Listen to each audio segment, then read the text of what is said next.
My wife had strictly forbidden me from setting foot in her vineyard. After she passed away, the lawyer placed a key in my hand and said, "This secret belongs to you now." I was planning to sell the land because I didn't think I was strong enough to handle it, but out of curiosity, I decided to go see it first. When I opened the gate and stepped inside, I was shocked, almost breathless.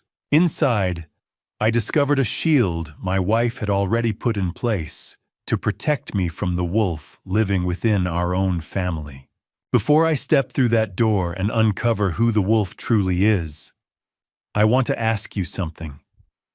Where are you watching this story from? Comment your city or country below. Subscribe to follow this journey.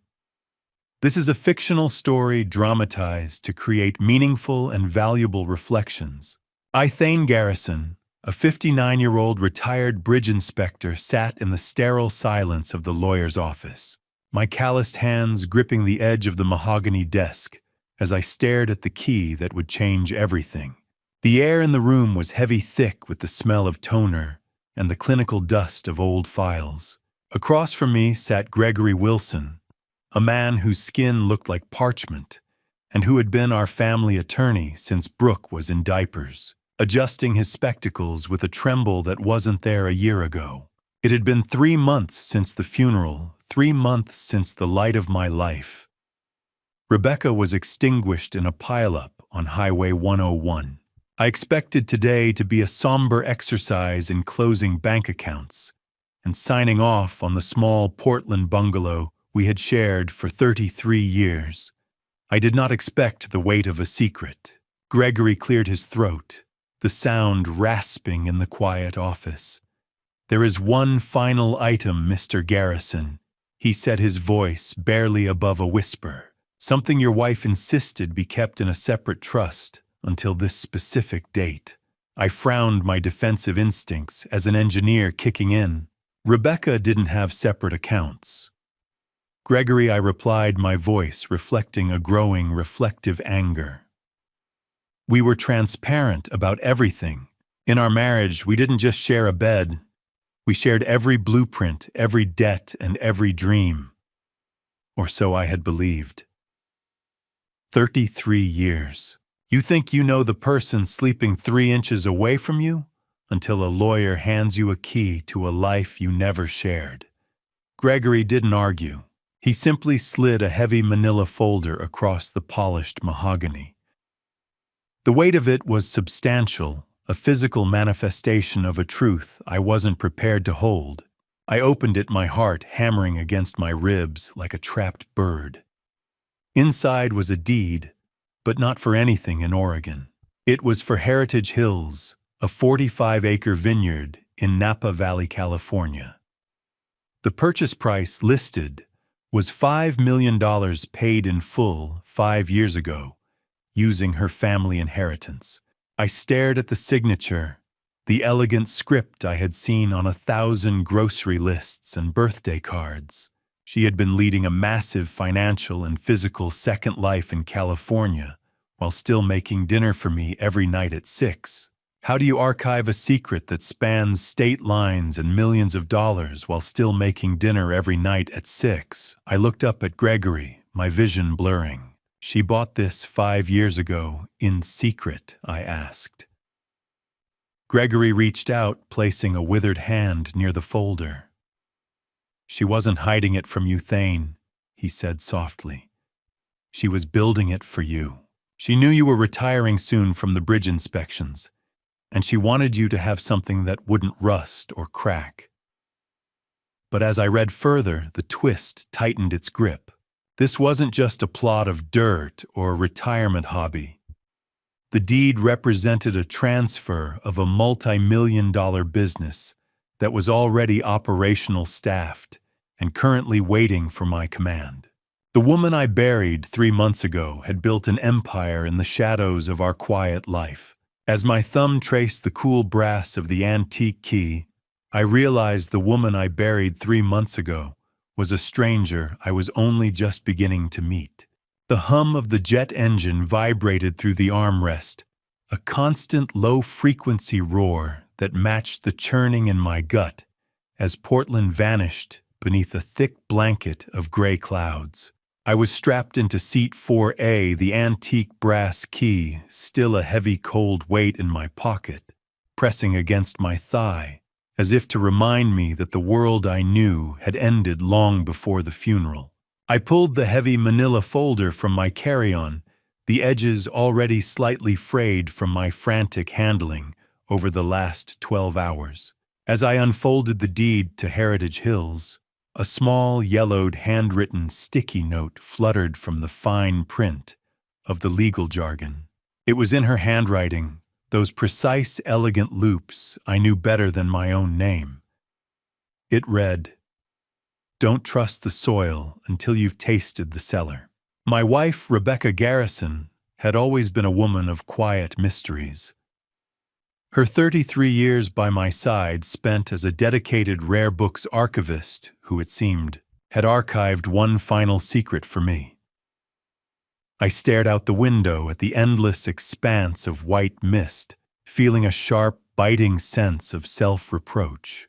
For 5 years she had taken these quarterly trips to California. Just another trip to the Berkeley archives, Thane, she'd said every single time with that soft, reassuring smile. I was a fool to believe it was just paper and ink. I had been so preoccupied with inspecting the structural integrity of the interstate bridges, so focused on the tiny fractures in steel and concrete, that I had missed the tectonic shift happening in my own marriage. Marriage is supposed to be a shared map, but Rebecca had been redrawing the borders in invisible ink, while I was busy inspecting bridges for cracks. We had sat at the same table, shared the same bed, and yet she was managing a $5 million empire, while I was worrying about the cost of a new water heater. The betrayal felt less like a blow, and more like a slow, freezing tide rising around my ankles. My mind drifted back, pulled by the scent of jet fuel and the cabin's recycled air, to a rainy Tuesday night in October 5 years ago. Rebecca had come home later than usual, her eyes unusually intense, bright, with a mixture of terror and hope that I hadn't understood then. She had gripped my hands, her fingers trembling. "Promise me, Thane," she had whispered, her voice cracking with a weight I couldn't identify. "Never go to Heritage Hills. Not yet. Promise me on our 33 years that you won't go looking for the legacy before I finish the archive." I had laughed it off, kissing her forehead. "I promise, Beck," I'd said. "But what are you so afraid of?" She hadn't answered, only clung to me as if the house were about to be swept away.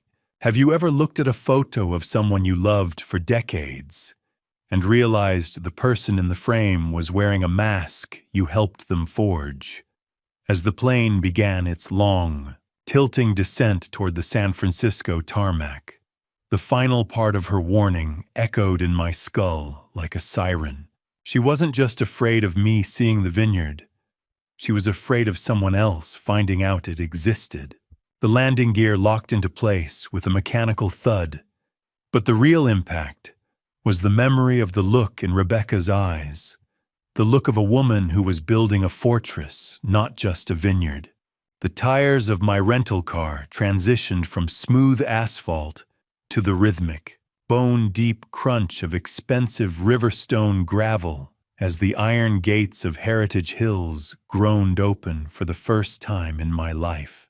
I had spent the last hour driving through the winding, sun-drenched corridors of Napa Valley, my hands slick against the steering wheel as the GPS guided me toward coordinates I still didn't believe were mine.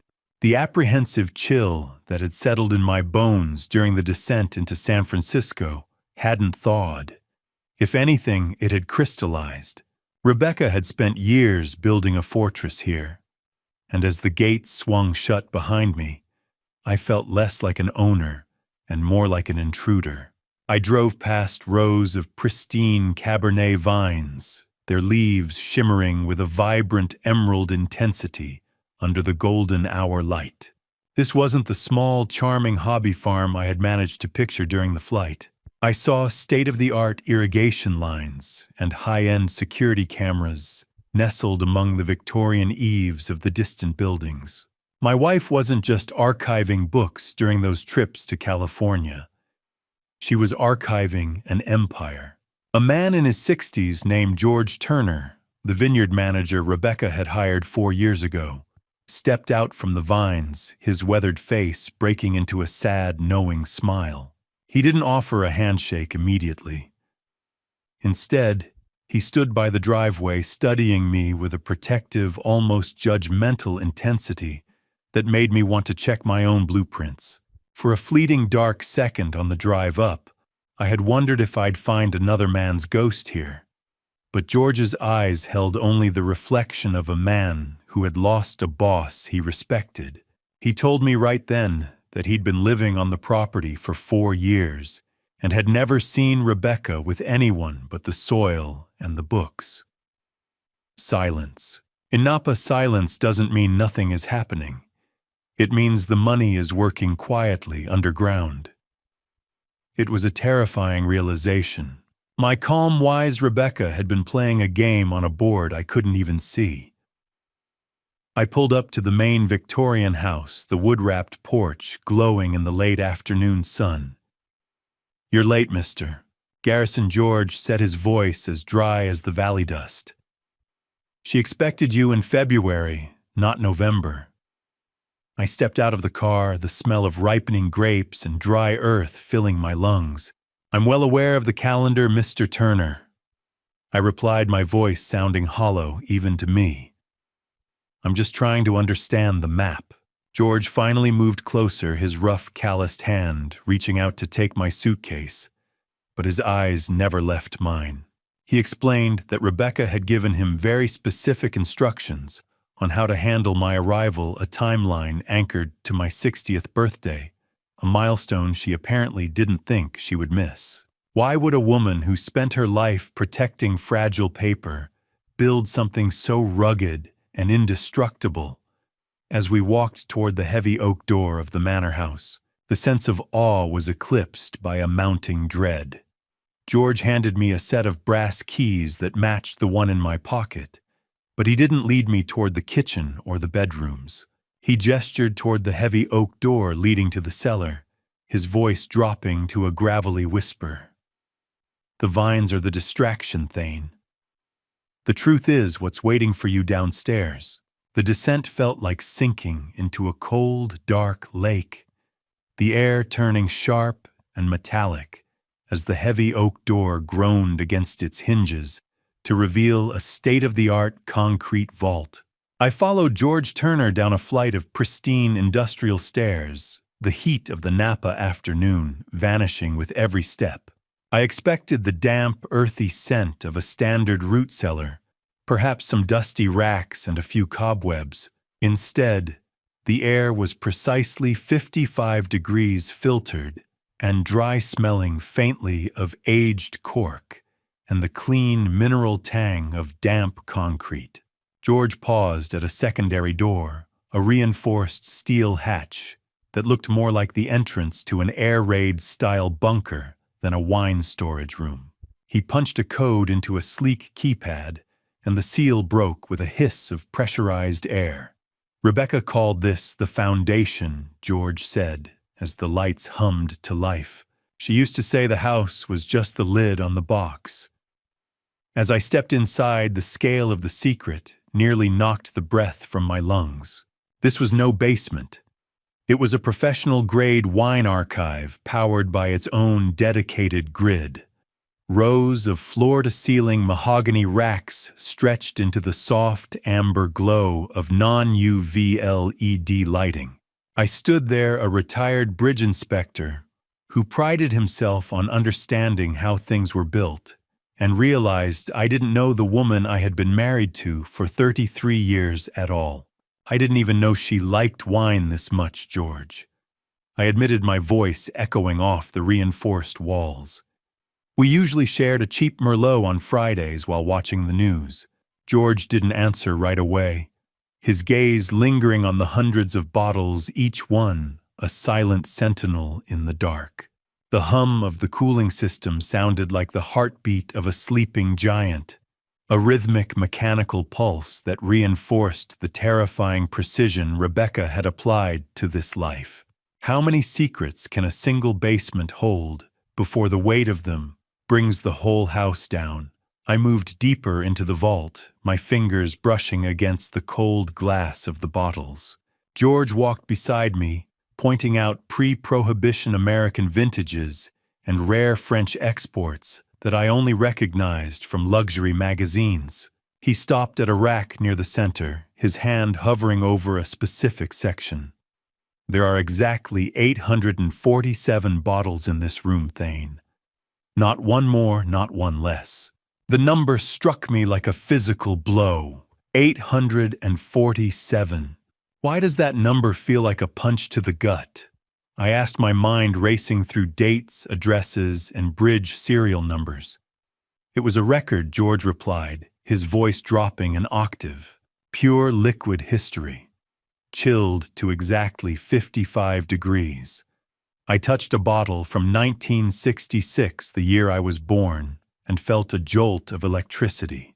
I realized the market value of just this single rack likely exceeded my entire state pension. But the number 847 wasn't about money. As George reached into a recessed shelf and pulled out a heavy leather-bound book, the math finally clicked in my mind. It was the exact number of days I had left until my 62nd birthday. The age I had always told Rebecca I would finally hang up my hard hat and retire. She had been counting down to this very moment. George pressed the textured leather-bound book into my hands, his eyes reflecting the amber glow of the vault. This isn't a ledger, Thane. It's her voice, and you need to hear what she has to say before the others arrive. The smell of Rebecca's perfume, sandalwood, and old paper clung to the heavy parchment pages as I cracked the journal open, the leather spine groaning in the silence of the vault. I stood under the flickering amber light, my hands trembling slightly, as I traced the elegant loops of her handwriting. Thane, if you're reading this, then the silence has finally arrived. The first line read, "This vineyard is the physical form of the words I could never quite find. Every bottle is my gift to you, a museum of the life we built, curated for the man who spent his life making sure everyone else's bridges were safe." I felt a sharp, icy pang in my chest as the truth began to bleed through the ink. She hadn't just been hiding a property. She had been hiding her own mortality. As I turned the pages, I discovered that Rebecca had known about her terminal heart condition 3 years before the accident on Highway 101. She had deliberately chosen to withhold the diagnosis, shielding me from the clinical despair of waiting rooms so that our final years together could remain normal. While I was out inspecting rusted trusses and concrete pilings, she was frantically pouring her family inheritance into this hillside, building a legacy that would stand long after her heart stopped beating. The journal wasn't just a record of wine. It was a blueprint for a life she wanted to lead me into, a life where I was finally allowed to be soft. I had spent my career inspecting steel and concrete for invisible stress fractures. Yet I had missed the crumbling foundation of my own wife's health right in front of me. I felt a wave of anger at my own blindness, quickly followed by a crushing sense of tragic irony. She had mapped out a meticulous timeline leading up to my 60th birthday in February 2026. "By your 60th, the Heritage Hills Museum will be complete," she wrote. "You will finally lay down the blueprints and pick up a glass." There were mentions of hidden video files and detailed travel itineraries, all designed to guide me through a retirement I had always denied myself. "I was supposed to show you this in February," the ink seemed to whisper. "I was supposed to be standing right here." Have you ever felt a love so heavy it felt like a debt? Standing there, I realized Rebecca hadn't just left me a vineyard. She'd left me a responsibility to be happy, and the weight of it was staggering. The coldness of the cellar air began to seep through my clothes, making the grief feel tactile. But as I reached the end of the introductory section, the tone of her writing shifted from sentimental to survivalist. I found a hand-drawn map of the cellar with several void spaces marked in heavy charcoal. These were the crown jewels of the collection. Yet when I looked at the racks, those specific slots were empty.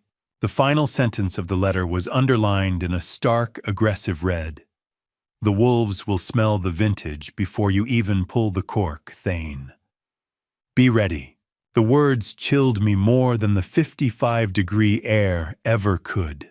I looked around the silent, fortified vault, seeing the security cameras and the reinforced steel door in a new light. This wasn't just a museum or a retirement gift. It was a target, and Rebecca had known the predators were already circling the perimeter. The sound of George's heavy boots on the concrete stairs echoed like a countdown, breaking the spectral silence of the vault and pulling me back from Rebecca's written ghost. I closed the leather-bound journal, the red underlined warning about wolves still seared into my vision. George reached the bottom step, his face illuminated by the amber LEDs of the archive. He didn't look at the bottles. He looked at me, his eyes searching for how much of the truth I had managed to digest.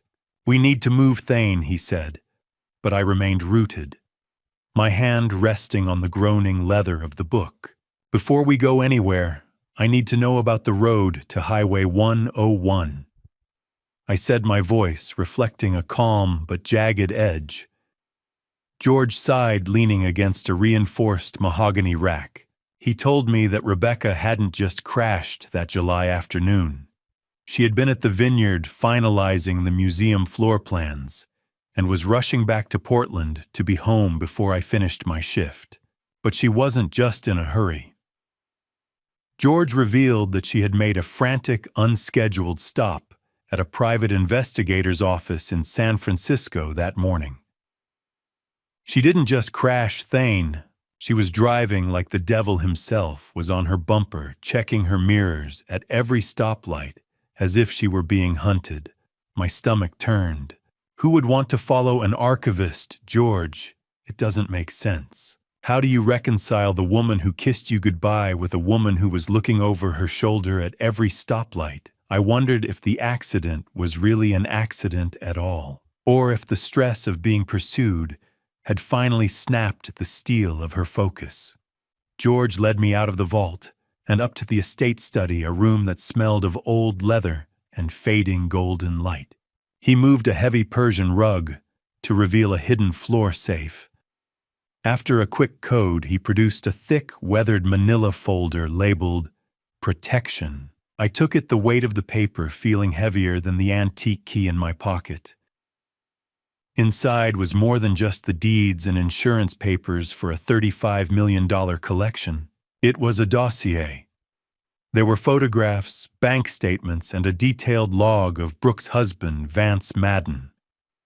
A fortress isn't built to keep the world out. It's built to keep the most precious things in. The folder documented Vance's escalating gambling debts and his predatory interest in the Garrison assets. "She knew the wolves were in the house," Thane George whispered, as I flipped through the evidence of my son-in-law's betrayal. "She just didn't want to believe one of them was married to her daughter." My anger began to simmer, a slow heat rising from my chest to my throat. She kept this for 3 years. She was building a case while she was building a vineyard. At the very back of the folder, I found a document that made my heart stop. It was a signed, predated restraining order against Vance that Rebecca had never had the heart to file before her death. She was trying to protect Brooke, even if it meant letting the predator stay within the perimeter. George's phone let out a sharp, piercing chime, a perimeter alert from the main gate. He pulled the device from his pocket, his weathered face hardening into a mask of cold resolve. He looked at the screen and then back at me. "The wolves are earlier than I expected, Thane. I watched through the antique glass as a sleek black SUV kicked up a plume of dust against the Napa sunset, its engine purring with a predatory confidence that made my skin crawl. The cooling air of the evening had begun to settle over the vines. But inside the Victorian house, the atmosphere was thick with the weight of the protection folder I had only just tucked away. George Turner's warning about the wolves echoed in my mind as the vehicle slowed to a halt at the iron gates. I stepped out onto the porch, my boots hollow against the wood as the passenger doors swung open. My daughter Brooke Garrison Madden, a 35-year-old freelance designer, walked toward me with dark circles under her eyes that spoke of more than just grief.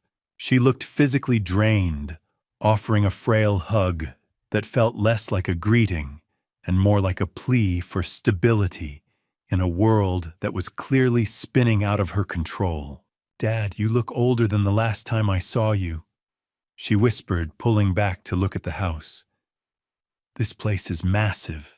Before I could respond, Vance Madden Brooks' 36-year-old husband and a real estate agent who always smelled of expensive cologne and desperation scanned the vineyard with the eyes of a wolf measuring a flock. "Heritage Hills, Thane. I must say Rebecca had quite the eye for undervalued terroir," he said, his voice smooth and calculated. He didn't even mention the funeral or the 3 months of silence. He was already checking the horizon, and he casually mentioned that he'd reached out to the neighboring vineyard owners to get a sense of the local market. The fact that he'd begun his research before my wife was even in the ground turned my grief into a cold, hard knot of anger. Greed has a specific smell. It's like ozone before a storm, metallic, sharp, and cold.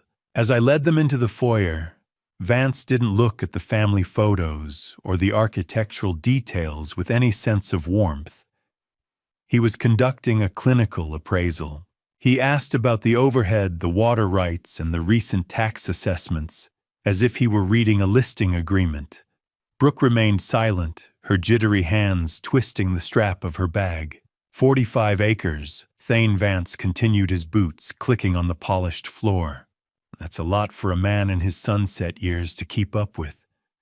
Don't you think?" I stopped and looked him in the eye, my voice as calm as the steel beams I used to inspect. "I've spent my life making sure bridges don't collapse, Vance.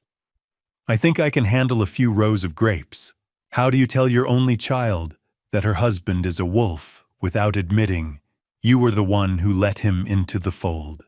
I looked at Brooke, hoping for a spark of the daughter I knew, but she just looked at the floor.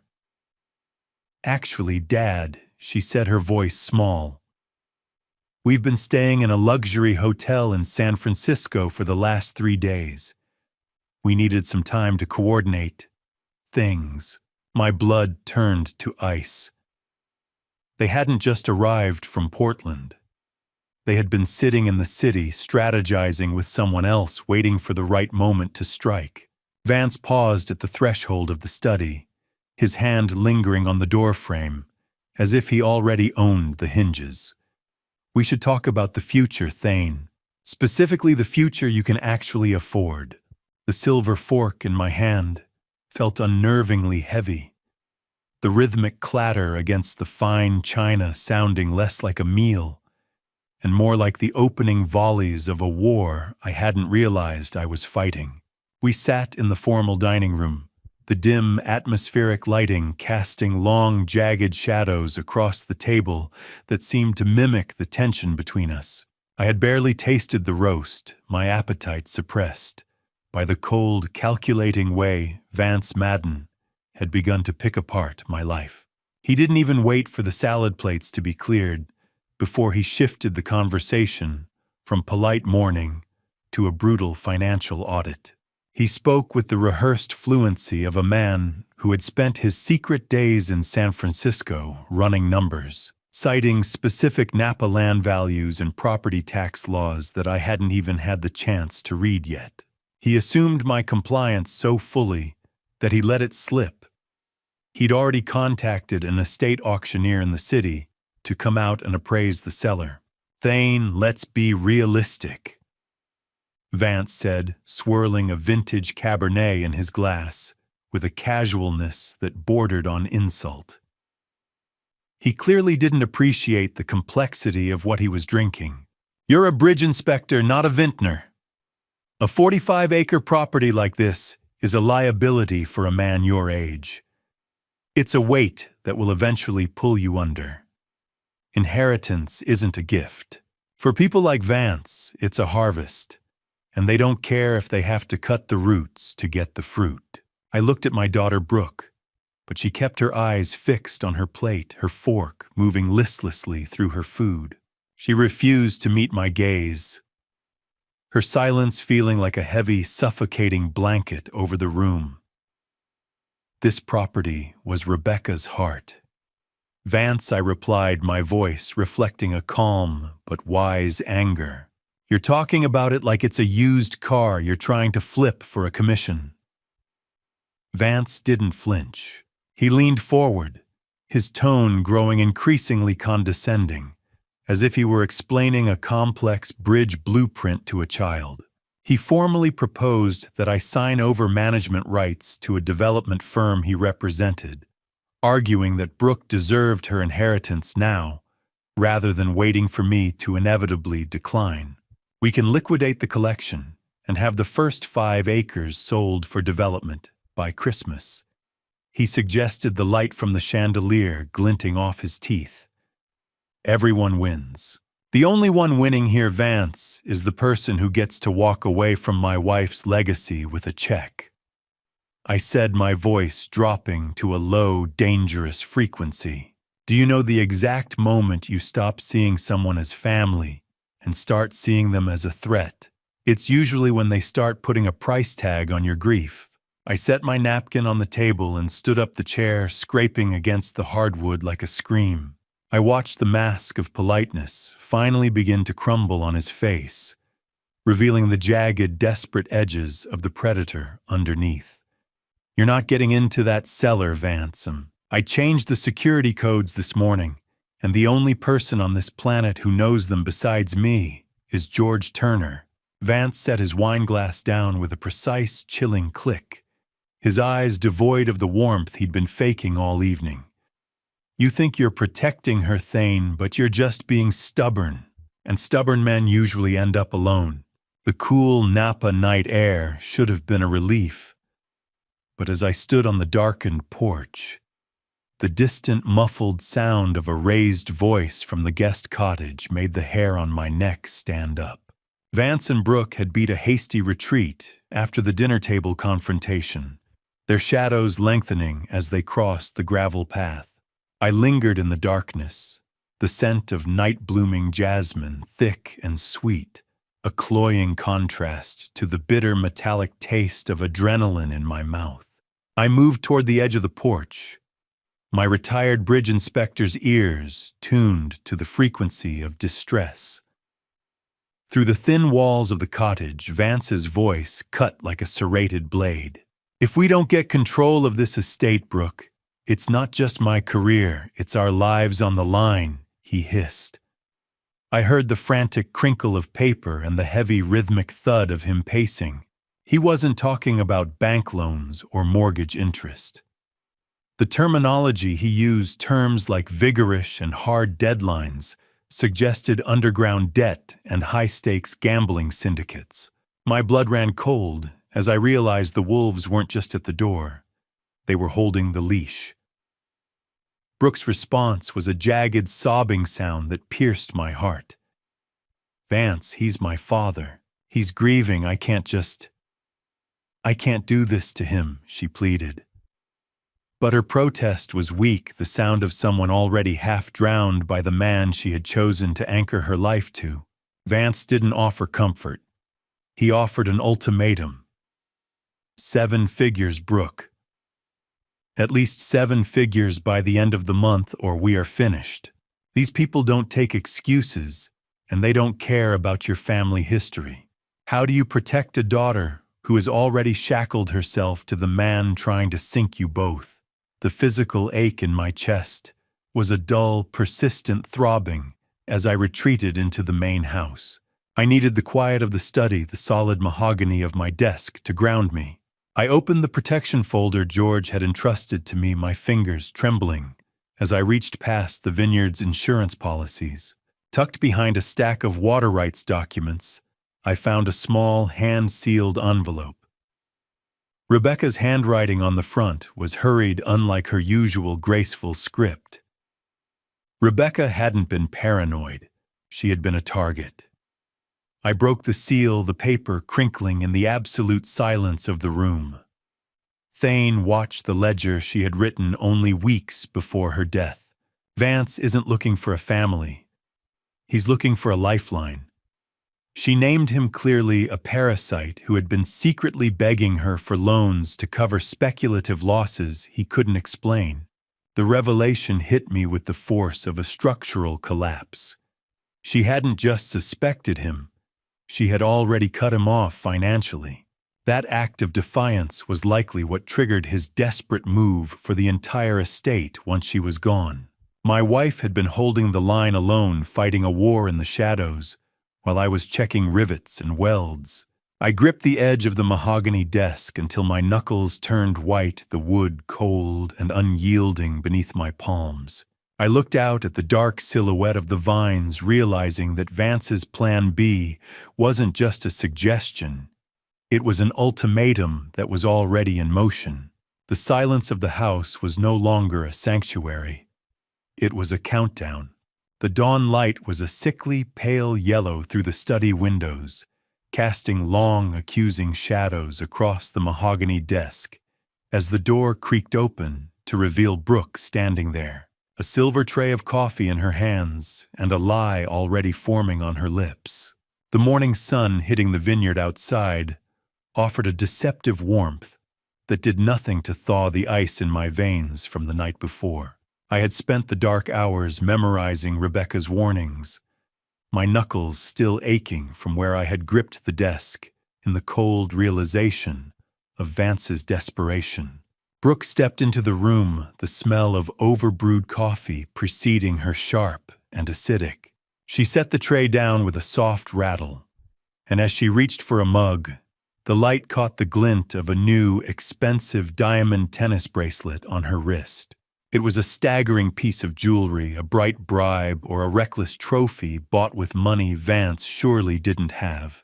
"Dad, you've been up all night staring at that journal again," she said, her voice dripping with a synthetic sweetness. "Don't you think this obsession is getting a bit unhealthy? You're misplacing your keys, and George said you seemed confused about our dinner conversation last night."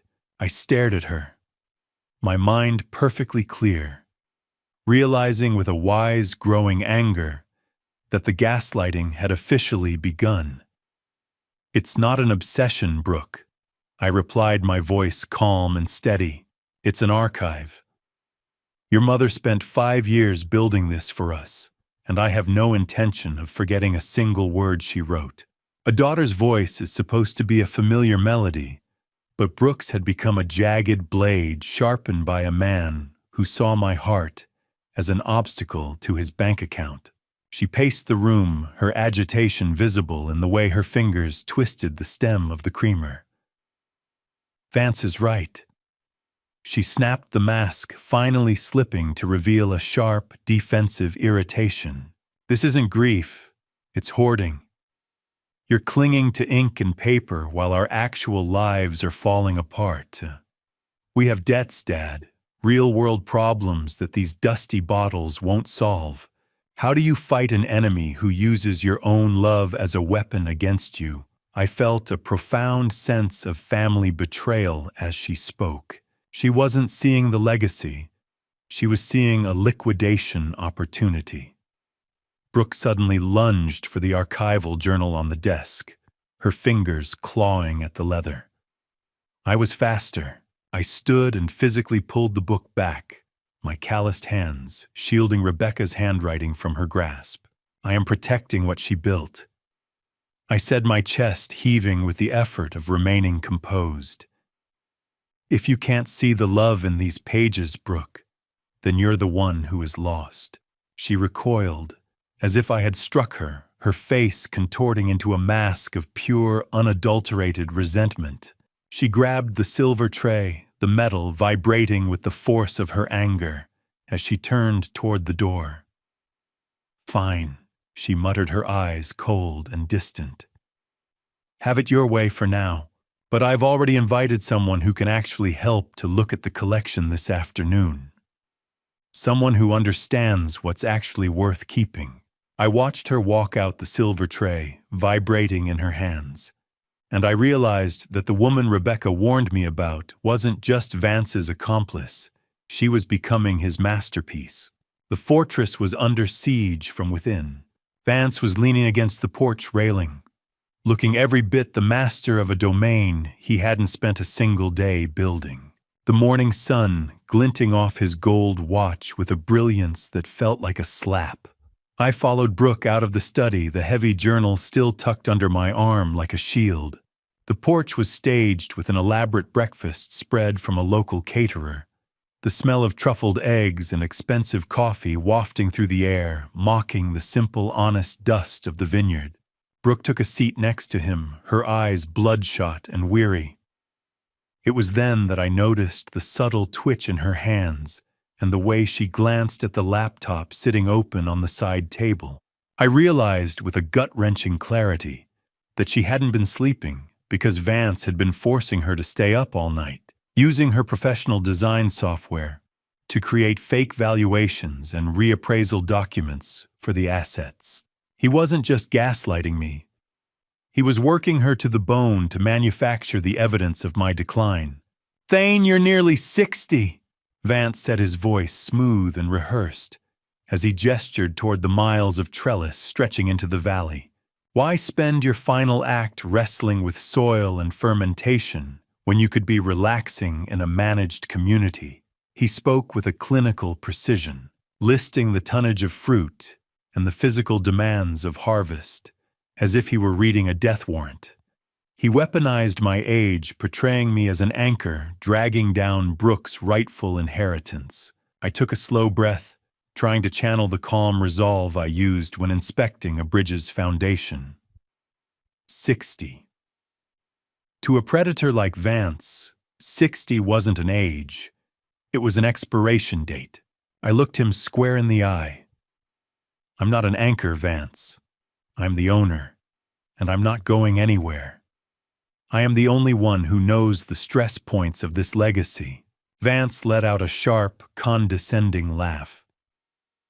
He reached into Brooke's bag and pulled out a handful of loose wine labels, the rare hand-archived scraps Rebecca had saved for the museum. He referred to them as overpriced bits of paper and literal trash, dropping them onto the porch floor where the morning wind began to scatter them like dead leaves. "Look at this Thane," he mocked. "You're letting a dead woman's hobby dictate your daughter's net worth. It's pathetic." "Those aren't scraps." I growled, the anger finally bubbling over. "Those are stories. Those are her life. How do you explain the value of a legacy to a man who only sees the price of the scrap metal it's built on?" He simply smiled, a cold, shark-like expression that didn't reach his eyes. He checked his gold watch and stood up. "We have an appointment at Meadowbrook later this afternoon for a tour," he mentioned casually, as if he were talking about a lunch reservation. "It's a top-tier facility, Thane. They specialize in cases like yours, people who can't let go of the past." The threat was no longer theoretical. It was an appointment on a calendar. He grabbed his car keys and signaled to Brooke, who stood up like a marionette with clipped strings. I stood alone as they drove off, the dust from their SUV settling on my boots. I knelt down to gather the discarded wine labels, clutching a crumpled 1945 Bordeaux in my palm. I realized that my age wasn't just their weapon. It was the ticking clock they intended to use to bury me alive. The crunch of George's boots on the dry earth was the only thing that kept me from following that SUV and demanding my daughter back from the man who was currently poisoning her soul. I stood on the porch, my knuckles still white from clutching that crumpled Bordeaux label, the physical evidence of Vance's disdain for everything Rebecca had built. George emerged from the edge of the vines with a look of cold, hard focus that I hadn't seen since the day I arrived. He didn't ask how the conversation went. He had clearly seen the aftermath from the rows. Thane, the security cameras didn't just catch them leaving. He said, his voice dropping to a low, gravelly frequency. I checked the midnight feed. Vance was siphoning high-end cases into the back of that vehicle while you were sleeping. He's already started liquidating the inventory. My rage, already simmering, flared into a protective heat that made the morning air feel like the breath of a furnace. But George wasn't finished. He explained that while he was clearing brush near the guest cottage earlier, he had overheard Vance finalizing what he called a placement agreement with Meadowbrook Facility. Vance has already drafted a petition for temporary guardianship. George whispered, his eyes scanning the horizon for the return of the black SUV. He's citing your erratic behavior and uncontrolled hoarding as grounds for immediate institutionalization. He wasn't just touring the facility, Thane. He was checking the locks on your door. The clinical coldness of the plan made my blood run cold. He thinks because I'm grieving, I'm gone. I said the words, feeling like shards of glass in my throat. He thinks age is a synonym for absence. Meadowbrook. It wasn't a nursing home. It was a cage with better landscaping. I looked out over the vast, quiet rows of the vineyard, the smell of ozone before a heat storm beginning to prickle my skin. We were outmatched by the legal maneuvers Vance was weaving, and George knew it. He pulled his phone from his pocket, the vibrating weight of the device looking like a weapon in his calloused hand. "We're calling Nathan Hughes," George insisted. He's the only one who can move faster than a probate judge with a grudge. I watched as George placed the call, his stoic demeanor shifting into that of a soldier preparing for a siege. "Nathan, it's George. The wolves are inside the fence. We need the archive protection protocol started now." The metallic crackle of the phone speaker was the only sound in the sudden stillness of the porch. Nathan Hughes, a man Rebecca always said could outthink a snake, like Vance, answered with a corporate fury that made the speaker vibrate. In the world of high-stakes wine, a reputation is like a cork. Once it's compromised, the whole vintage turns to vinegar. Nathan's voice revealed a horrifying new reality. Vance had already attempted to sell 3 of the missing crown jewel bottles to a private collector in Tokyo. He was selling the heart of the collection before he'd even secured the deed. Nathan's voice crackled with a cold corporate fury that made the speaker vibrate. "George, tell Thane to stay in the house and lock the cellar. I'm bringing a dossier that will make Vance wish he'd stayed in Portland." I leaned against the porch railing, feeling the weight of the house behind me, realizing that the archive was no longer just a memory. It was a battlefield. A silver BMW pulled up the drive with a clinical quietness that felt far more intrusive than the SUV's roar. And I knew before the door even opened that Nathan's warning about the wolf inside the fence had arrived in a tailored suit. I stood by the study window, my hands steady, but my heart hammering a rhythmic warning against my ribs. Vance was already at the car door, his posture shifting into something obsequious and rehearsed. He ushered the driver toward the house with a proprietary wave that claimed every inch of the gravel beneath their feet.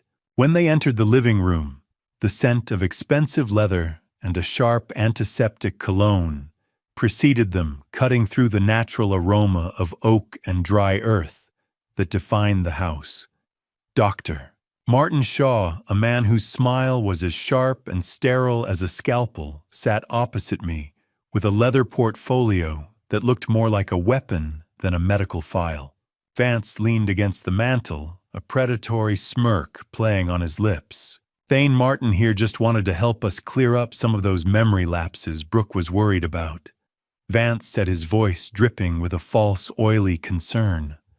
I didn't look at Vance. I kept my eyes on Shaw, noticing immediately that his portfolio bore the embossed logo of the very development firm Vance had mentioned during our dinner ambush. This wasn't a doctor. He was a paid consultant for the predators. I don't have memory lapses, Vance, I replied, my voice reflecting a calm, wise anger. I have a son-in-law with an overactive imagination and a debt he can't pay. Shaw didn't flinch. He simply opened his file and began the scratching sound of a pen against paper, a noise that felt like a parasite burrowing into the silence. A psychiatric evaluation isn't a conversation. It's a dissection where the patient is still awake.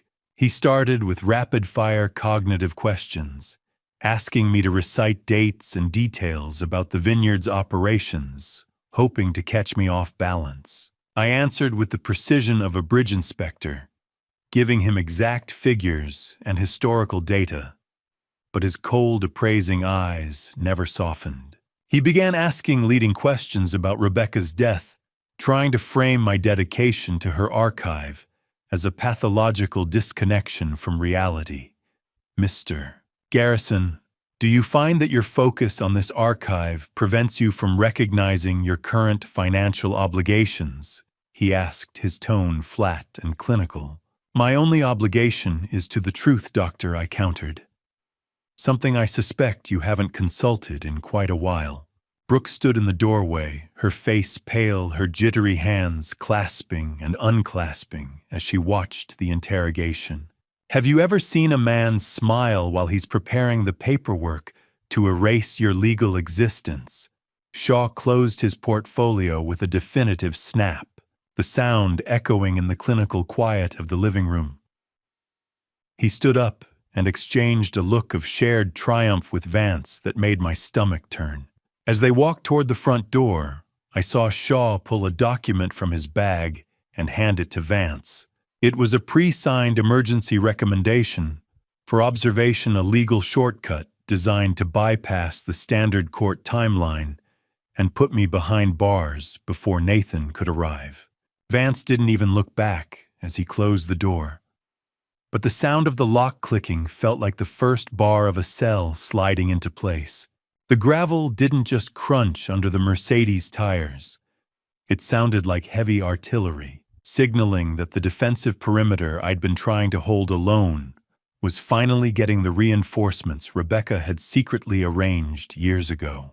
I stood in the quiet foyer, the click of the front door lock still ringing in my ears like a cell door, until the powerful growl of the black S-Class broke the heavy silence of the afternoon.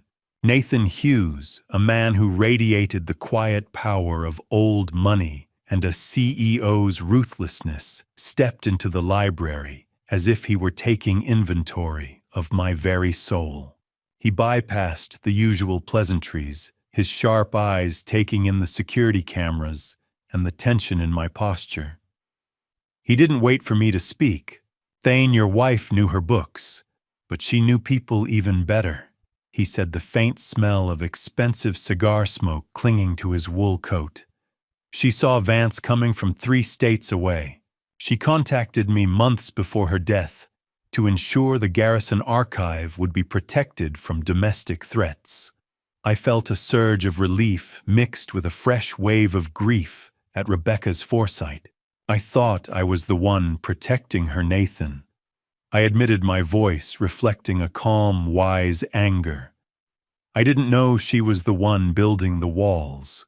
Nathan set a physical dossier on the mahogany table and opened an encrypted laptop, the hum of the machine, a steady clinical pulse in the room. He revealed that Rebecca had left a poison pill in the corporate structure of the estate, a legal clause that makes the vineyard practically worthless if sold without my express, competent consent. It was a fail-safe, a trap for the greedy. Debt isn't just numbers on a screen. For a man like Vance, it's an addiction that eats everyone at the table. Nathan's fingers danced across the keyboard, bringing up the bright clinical glare of gambling spreadsheets. He laid out Vance Madden's true financial profile, a staggering $183,000 in high-interest gambling debts across offshore platforms and local private lenders. More shockingly, he showed me evidence that Vance began researching the market value of Heritage Hills and local conservatorship laws nearly 2 years ago. $183,000, Nathan said, his voice flat. He's not just in debt, Thane. He's drowning, and he's using your daughter as his oxygen tank. My blood turned to ice as the depth of the betrayal settled in. He didn't just target the land, I whispered. He targeted Brooke. How do you fight a man who has already spent the money he plans to steal from your dead wife? Nathan didn't answer immediately. Instead, he presented a copy of an email Vance sent to a debt collector 3 days ago, promising full payment upon the successful transition of the patriarch to a permanent care facility. The clinical coldness of the sentence was a physical blow. He wasn't just waiting for me to decline. He was counting on it. Nathan slid a final photograph across the desk, the stone floor of the library feeling cold beneath my boots. It showed Vance meeting with Dr. Shaw at a casino in Reno 6 months ago, their heads bent together in a dark corner. This wasn't an evaluation, Thane Nathan said, his eyes reflecting the blue light of the laptop. This was a business transaction.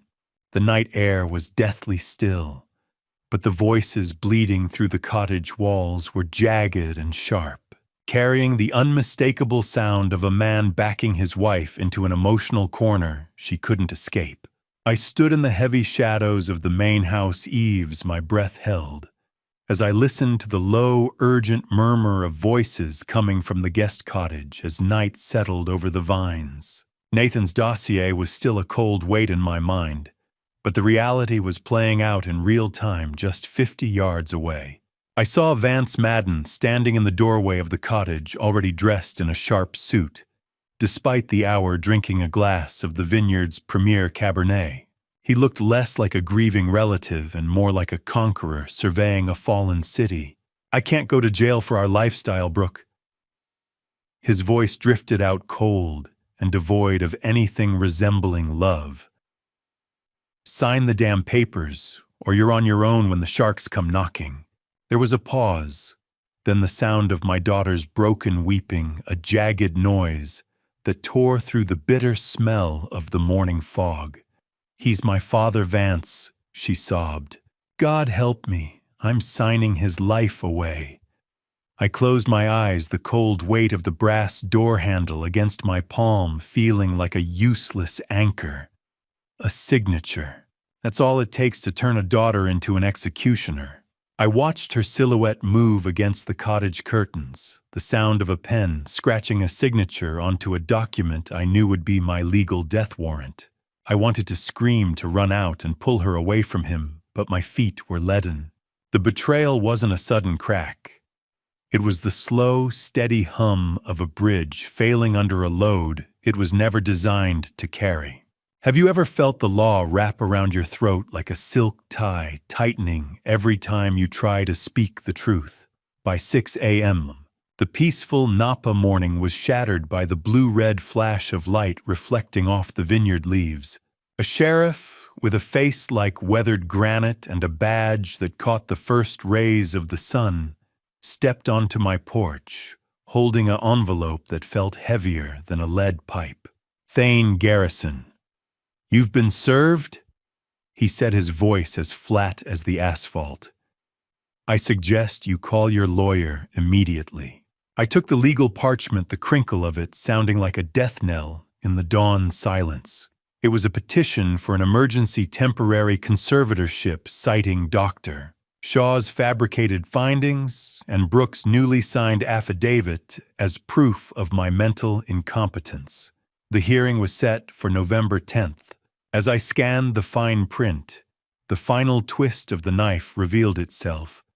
The summons included an immediate freeze on all estate assets. Vance had ensured I couldn't even use the vineyard's funds to pay for the high-priced legal defense I now desperately needed. I looked up from the legal parchment to see Brooke watching from the cottage window, her face a mask of shame. But it was the sight of Vance raising his wine glass in a silent toast that told me the siege had officially begun. The paper in my hand felt like a live wire, the legal jargon humming with a destructive energy that threatened to ground my life before I'd even finished Rebecca's first bottle. I stood on the porch, my fingers trembling as I frantically dialed Gregory Wilson's number. The sheriff's cruiser pulled away its tail lights, bleeding into the thick Napa morning fog, leaving me standing in the wreckage of a calculated betrayal. Gregory picked up on the third ring, his voice already sharpening into a professional blade. I retreated to the library where Nathan and Gregory were already pulling up legal precedents on a laptop, the hum of the cooling fan sounding like a death rattle in the quiet room.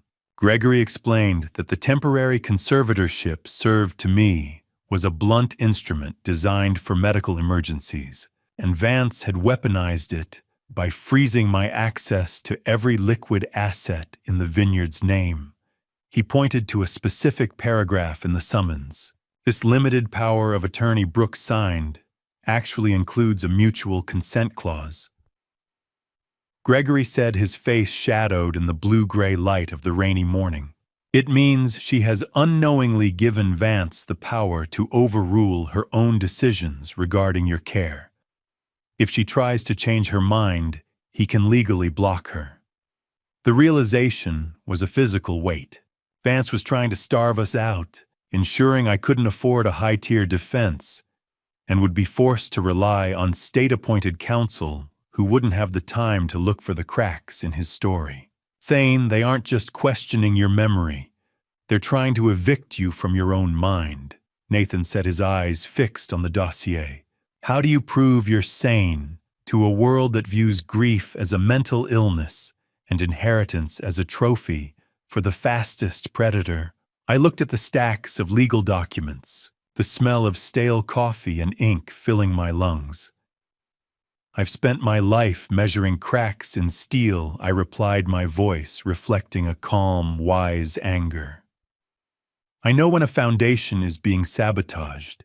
Gregory warned that the hearing on November 10th would center entirely on Dr. Shaw's report. They would portray my focus on the wine cellar as a senile fixation, a symptom of a mind that had lost its grip on reality. Nathan admitted he had hired an independent evaluator, but there wasn't enough time to get a new report before the judge ruled on the temporary order. A bridge doesn't collapse from the weight on top. It collapses when the supports underneath are eaten away by rust.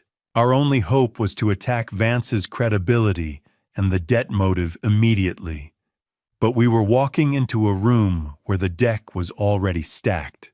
As we concluded the strategy session, Nathan leaned back, the leather of his chair creaking. He admitted something that made my heart stop. He had been paying George Turner a separate security retainer for 3 years to specifically monitor Vance. Rebecca had known her son-in-law would strike and set the trap long ago, even if she couldn't bring herself to pull the trigger while she was alive. I wasn't just following a map. I was following a battle plan. Gregory closed his briefcase with a final echoing snap that made the shadows in the library jump. Prepare yourself, Thane. On Monday, your daughter will have to choose between her husband's debts and her father's freedom. The limestone steps of the Napa County Courthouse were slick with a freezing November rain that seemed determined to wash away the last of my dignity before I even reached the courtroom doors. I gripped the railing with a hand that felt ancient, my knuckles pale against the wet stone. Inside courtroom 4B, the air was a suffocating mix of wet wool and floor wax, thick enough to choke the breath out of a man who had spent his life in the open air of bridge spans. I took my seat at the defendant's table, the wood of the chair hard and cold against my spine. Across the aisle, Vance Madden sat with a look of predatory satisfaction, a thick manila folder resting on his lap. Every few moments he would tap the cover of that folder with a rhythmic, threatening cadence whenever Brooke looked his way. It was a silent leash, a physical reminder of the financial ruin he had shackled her with to ensure her compliance today. Judge Brennan, a man with white hair that looked like spun glass, and a temperament that seemed as rigid as the oak bench he sat upon, looked down at me through gold-rimmed bifocals. He motioned for the proceedings to begin, and the room became a theater of character assassination. Dr. Martin Shaw took the stand with the practiced ease of a mercenary. He systematically dismantled my life, testifying that my fixation on the 847 wine bottles was a clear indicator of cognitive decline and a hoarding disorder. He spoke of my emotional instability and fabricated lapses in reasoning with a clinical tone that transformed his paid-for opinion into gospel truth. Your Honor, Mr. Garrison exhibits a classic pathological attachment to inanimate objects, prioritizing an archival fantasy over his own daughter's welfare, Shaw stated. I felt a surge of helpless fury. That's not clinical data. That's a character assassination paid for in Reno, Gregory shouted, but the rhythmic thud of the court reporter's typing continued unabated as the judge's gavel silenced him. Lies don't need to be loud to be lethal. They just need to be delivered by a man with a medical degree. I looked toward the windows, hearing the freezing rain hitting the glass like gravel, feeling more isolated than I ever had on a bridge 100 feet above the water. Gregory stood and called Brooke to the stand, a final desperate attempt to find a character witness in the wreckage. The room went still as she approached, her eyes red-rimmed and darting toward Vance before settling on the floor. Brooke, look at me. Gregory urged, his voice soft but firm. Tell the judge the truth about your mother's vineyard. Is your father capable? She hesitated for an agonizing 30 seconds, the silence stretching until it felt like it would snap. How do you defend yourself against a daughter's silence when it carries the weight of a guilty verdict? I think Dad needs help. She finally whispered, her shaky voice barely audible over the rain. I think Vance is just trying to do what's best for the family. It was the final snap of the cable. Judge Brennan leaned back, adjusting his bifocals. He revealed he had already received a private brief from Dr. Shaw prior to this morning, meaning the judicial foundation had been poisoned long before we entered the room. The judge leaned forward, his gavel hovering like an executioner's axe, and I realized that my own daughter's refusal to speak was the final nail in the coffin of my freedom. The gavel didn't just strike the wood. It sounded like the lid of a casket being hammered shut, echoing through the cavernous courtroom and drowning out the sound of my own heartbeat. I sat paralyzed as Judge Brennan delivered the final verdict from the bench, his voice possessing a cold, surgical precision that made the legal terms feel like physical wounds. Based on the evidence provided by Dr. Shaw, I find Mr. Garrison to be a danger to his own estate. The judge announced, his eyes fixed on the documents rather than my face. Remand to Meadowbrook is effective immediately. I felt the air leave my lungs. Your Honor, this is a kidnapping with a court order. Gregory Wilson shouted, his face as red as the mahogany walls, but his protest was a single leaf against a hurricane. The judgment was final. I watched in a state of suspended horror as Vance Madden maintained a somber, respectful facade for the judge, while Brooke hid her face in her hands, her shoulders trembling violently with a grief she had helped manufacture. Before I could even stand to speak to my daughter, 2 bailiffs moved in with a speed that suggested I was a high-risk fugitive. I discovered then that a last-minute addendum to Dr. Shaw's report had classified me as potentially violent, giving the court excuse to treat me like a common criminal. "Keep your hands where I can see them, mister." Garrison, one of the men, barked, his hand resting on his holster. "It's for your own safety." The humiliation was a cold, thick slime coating my skin. I wasn't even allowed to return to Heritage Hills to pack a bag or say goodbye to the vines. 30 days. In the world of rare wine, 30 days is enough to ruin a vintage. In the world of predators, it's enough to erase a man. They led me out of a side exit, away from the eyes of the gallery and the rain-slicked steps of the courthouse. I was loaded into the back of a white transport van, marked with the Meadowbrook logo, the metal interior cold and smelling of industrial exhaust fumes. The courthouse was a machine of justice, but today it had been fed a diet of lies and turned into a wood chipper for my soul. As the bailiff slammed the rear doors, I pressed my face against the small barred window, the vibration of the engine rattling my teeth. I saw Vance standing in the courthouse parking lot, the rain drenching his tailored suit as he finally dropped the act. He didn't look like a grieving son-in-law anymore. He wore a look of absolute triumphant conquest. "You won't keep me there, Vance." I whispered against the cold glass, a simmering, reflective resolve beginning to harden the remains of my spirit. The foundation of this lie is already cracking, but as the van pulled away, I saw him reach into his pocket and hand a set of keys, the specific brass keys to the Heritage Hills cellar, to Dr. Martin Shaw. It was the physical payment for a medical lie. The van lurched forward, and as the iron gates of Heritage Hills blurred into a gray smear against the driving rain, I realized I wasn't just losing my home, I was becoming a ghost in my own life. The smell of industrial lemon cleaner and the high-pitched hum of magnetic locks were the first things to greet me at Meadowbrook, a place that looked like a 5-star resort, but felt like a tomb with a landscape budget. As the transport van's doors opened, the oppressive rain of Napa Valley was replaced by a sterile, climate-controlled vacuum. I was led through the intake area, my feet heavy on the linoleum. The staff moved with a terrifying rhythmic efficiency, stripping me of my identity piece by piece. My leather belt, my car keys, and the sturdy field watch I had worn to every bridge inspection for 20 years were confiscated. "I'm afraid your watch has to stay in the locker, mister." Garrison, the intake clerk, said, her voice possessing a flat, rehearsed cheerfulness. "We wouldn't want you losing track of time, would we?"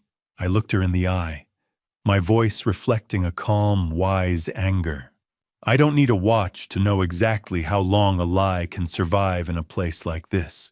I was assigned to room 204, a space that felt designed to erode the senses with its muted beige walls and the antiseptic white glow of the hall lights. My roommate was an older man who seemed entirely incoherent, his shuffling feet creating a constant, restless sandpaper sound against the floor. I watched him for an hour, my bridge inspector's eye, tracing the structural weaknesses of the room, until I realized the man was mumbling legal citations. I leaned in, listening to the fragments of probate code, and realized with a jolt of horror that he was a former attorney who had been disappeared into this facility through a scheme identical to the one Vance was running on me. A facility like this doesn't heal you. It just manages your disappearance. It is a warehouse for the inconvenient. I lay on the bed, the cold, tactile feel of the thin, hospital-grade sheets reminding me that I was now a ward of the state. How do you maintain your sanity when the walls are designed to convince you that your memory is a traitor by the first evening rounds? I was already cataloging the guard shifts and the fire exit weight sensors. That was when I met Nurse Carol, a woman with tired eyes and a professional kindness that didn't feel manufactured, who moved through the room with the practiced grace of a woman who had seen too many good men forgotten. She checked my vitals, but unlike the others, she didn't use the patronizing, simplified speech reserved for the broken. "You're checking the door hinges, Mr. Garrison," she said softly, noting where my eyes had drifted. "Most residents here are lucky if they remember where the door leads." I looked at her, finding a flicker of recognition in her gaze. "Force of habit," I replied. "Bridges, buildings, institutions. They all have cracks if you look close enough." I told her about my life as an inspector, and for a brief moment, the walls of Meadowbrook seemed to recede. But the shadows returned quickly. Carol leaned in to adjust my pillow, her voice a ghost of a whisper against my ear. She quietly revealed that, "Doctor Shaw is a preferred provider here, meaning the facility is paid to validate his specific findings. Mr. Garrison, I've seen real decline, and you're as sharp as a razor. You shouldn't be here, and we both know why." The scratch of a visitor's badge being clipped to a coat in the sterile reception area echoed through the hallway, signaling that my isolation was being breached by something other than a nurse with a sedative. I sat in the visiting room of Meadowbrook, my hands resting on the cold, tactile feel of the partition glass, still reeling from the secret nurse Carol had whispered in my ear. I was trapped in a rigged game, but I wasn't alone. The man sitting across from me in the visitor's booth didn't look like a savior. He looked like a weary insurance adjuster with a cheap tie and a coffee stain on his collar. But the folder he slid toward me contained enough high-explosive evidence to level Vance's house of cards. Jake Morrison, a man with the weary eyes of a bloodhound, and a cheap suit that smelled faintly of menthol and old car upholstery, sat across from me like a man who had seen every way a person could be lied to. He was posing as a legal assistant from Gregory's office, but the way he scanned the room for cameras told me his expertise was far more practical. He leaned in his voice, competing with the muted buzz of the facility intercom and the rhythmic hum of a vending machine in the corner. "Vance isn't just desperate, Mr. Garrison," he whispered. "He's on a clock. His debts aren't to a bank. They're to a collection syndicate that doesn't use lawyers. They've set a hard deadline of November 30th. If he doesn't produce a liquid asset, by then he's finished." Jake revealed that the diamond bracelet I'd seen on Brooke's wrist was bought with a loan secured against the future sale of Heritage Hills, signed with a forged version of my own signature. Evidence is a funny thing. It doesn't change what happened, but it changes who holds the knife. I felt a surge of calculating hope as I sifted through the surveillance photos Jake had brought. One showed Vance meeting with a high-end liquor auctioneer in San Francisco, just 48 hours after the funeral. The report proved Vance had drained $45,000 from Brooke's personal business savings to grease the wheels for the probate freeze. "He didn't just take it," Jake said, watching me through the glass. "He gambled it on the hope that you'd be too broken to fight back." My grief transitioned into a cold, protective fury. He had stolen my daughter's future to pay for his past sins. Vance thought he was playing chess with an old man, but he didn't realize I'd been inspecting the stability of far larger structures than his fragile ego for 40 years. I knew how to find the hairline fracture that would bring the whole span down. The November 30th deadline wasn't just for the debt. It was the date the developer's option to buy the vineyard expires. If he doesn't break me in the next 2 weeks, the deal evaporates and he loses everything. Jake stood up, tapping the glass partition one last time, the sharp crinkle of the photos being tucked away, sounding like a final warning. "One more thing, Thane. We found out who Brooke's guest is for tomorrow. It's not another doctor. It's a liquidator." I watched him leave my mind, already building the counteroffensive. I wasn't just a prisoner anymore. I was a man with a target. The rhythmic clicking of heels on the linoleum floor wasn't the sound of a nurse or a liquidator. It was the precise, measured stride of a woman who carried authority like a shield and sharp intelligence like a blade. I sat in the evaluation room, my back straight, refusing to look like the broken man Vance wanted the world to see. Brooke entered first, her eyes downcast, followed by a woman who commanded the sterile space the moment she stepped through the door. Dr. Patricia Reynolds, a woman with silver-streaked hair and eyes that seemed to possess the depth of an aged, tawny port, looked at me as if she were reading the blueprints of my mind. Vance had told Brooke that this was a liquidator coming to value the dead weight of the cellar, a final step before the probate judge closed the book on my autonomy. But as she sat down and opened a high-end notebook, I saw a flicker of something in her gaze that didn't belong to a bean counter. I decided to test the structural integrity of this new visitor. "I'm here to see the liquid assets, Mr. Garrison," she said, her voice a rich, calm contralto. "Specifically, the 1921 pre-prohibition stock."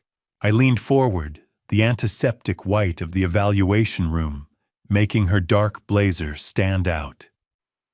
"The 1921 isn't for sale," I replied, my voice steady. "It hasn't finished its story yet." She didn't flinch. In fact, she smiled, a genuine knowing expression. "Only a true curator knows that the 1921 hasn't reached its peak because of the high acidity levels during that particular harvest," she countered. The air in the room shifted. This was no liquidator. She was an expert witness operating under deep cover sent by Nathan to get a court-admissible evaluation right under Vance's nose. "Before I reveal the detail that changes everything about this meeting, are you still holding on to this story? Comment A if you think she's an ally, or B if she's a double agent, and add one short reason. Please note what follows contains recreated details for narrative purposes to convey the core message. In this room, the vintage wasn't the wine. It was the truth." Dr. Reynolds conducted a high-level cognitive test, disguised as a technical discussion about Napa terroir and the chemistry of aging. She probed my memory of the vineyard's foundation and the archive's layout. "How do you explain the difference between a hoarder and a curator to a man who only understands the value of $1 and the thrill of a bet?" She was visibly stunned by my total recall. "Thane Drive. Shaw's report claims you are fixated." She whispered, the low hum of a recording device in her pocket, catching every word. "I see a man who is the only person sane enough to realize what he's protecting. I've spent my life making sure things don't fall apart," I told her. "I'm not about to let my wife's life's work be the first thing that does." As she prepared to leave, the professional mask returned, but she leaned in close enough for me to catch the scent of aged port. She revealed she had been a student of Rebecca's 30 years ago and was taking this case as a personal debt to her mentor. She closed her notebook with a sharp, final slap and looked me dead in the eye. "Mr. Garrison, I'm going to make sure that by this time next week, Vance Madden is the one looking for a place to hide." The courtyard of Meadowbrook was a masterpiece of manicured deception, where the fountain's rhythmic splashing tried and failed to drown out the heavy, tactical silence Nathan Hughes brought with him into the shadows. I met him in a far corner, away from the watchful eyes of the orderlies, the cold evening mist clinging to the wool of my institution-issued sweater. Nathan didn't waste time on comfort. He leaned, in his voice a low vibration that barely carried over the water. "I intercepted Brooke at a coffee shop near her studio," he whispered. "I bypassed Vance's surveillance and delivered the protection folder directly into her hands."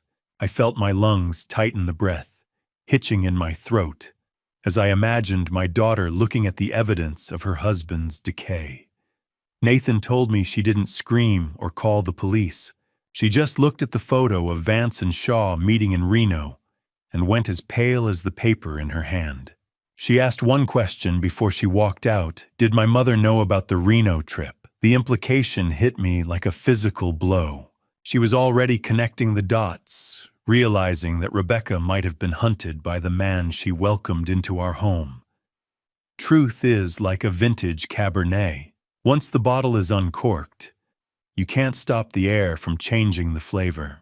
Nathan warned me that the bridge between me and my daughter was now carrying a load that would either reinforce it or cause a total collapse. Vance likely knows the folder has been delivered by now. Nathan set his eyes scanning the shadowed perimeter. He'll be amping up the gaslighting or the threats to keep her from reading the rest. We have to hope she's strong enough to accept that the man she loves is a predator. How do you sleep when you know the only person who can save you is currently deciding whether to burn the evidence of your betrayal? I stared at the fountain, the splashing sound suddenly feeling like the ticking of a clock. If she chooses him after seeing that evidence, Nathan, then I've truly lost her. I said, my voice reflecting a profound, reflective vulnerability. I've lost everything Rebecca tried to save. Nathan placed a hand on my shoulder, his grip firm and grounding. She's a Garrison Thane. She might be slow to see the cracks, but she knows how to read the integrity of a structure once the light hits it. We finalized the coordination for the second hearing, acknowledging that Brooke was now the wild card. But a cold thought settled in my gut as I processed Nathan's strategy. By giving her that folder, Nathan had intentionally made my daughter a target for Vance's desperation as the November 30th deadline approached. He was using her as bait to force Vance into a mistake. I watched Nathan disappear into the evening mist, his silhouette swallowed by the gray dampness. I was led back to my room, the heavy magnetic lock of the courtyard door clicking shut, with a sound that felt like a finality I wasn't ready to face. I lay on the thin sheets, staring at the pale glow of the moon through the barred window. My life wasn't in the hands of a judge or a doctor anymore. It was sitting on my daughter's nightstand, a collection of paper and ink that would either set me free or bury me forever. The smuggled cell phone vibrated against my ribs like a frantic heartbeat, its small screen illuminating the sterile white walls of my room with a message that promised to either burn the bridge between me and Brooke or finally reinforce it. I reached for the device with trembling fingers. The cold, tactile feel of the bed frame ground me in the reality of my confinement. It was 2 a.m., and the smell of industrial floor wax hung heavy in the recirculated air. George Turner's gravelly whisper came through the speaker, breathless and low. Thane, she didn't just read the folder, he said. She broke. I've never seen a woman's soul catch fire like that. He explained that Brooke had returned to Heritage Hills alone, while Vance was in San Francisco celebrating with his creditors. She didn't stay in the guest house. She went straight for the wine cellar. George revealed that she had actually caught Vance on the house's internal intercom earlier that day, overhearing him bragging to a liquidator about how easy it was to break her spirit. That was the hairline fracture that brought her loyalty down.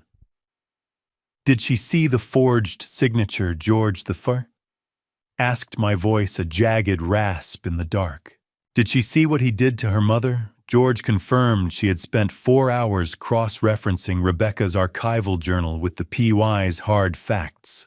A Garrison woman is like the vintage we protect sweet on the surface, but possessing a tannin structure that can endure a century of pressure. George described a seismic shift in her. He watched through the monitors as she had a screaming match with the empty air, her protective fury finally erupting after months of manipulation.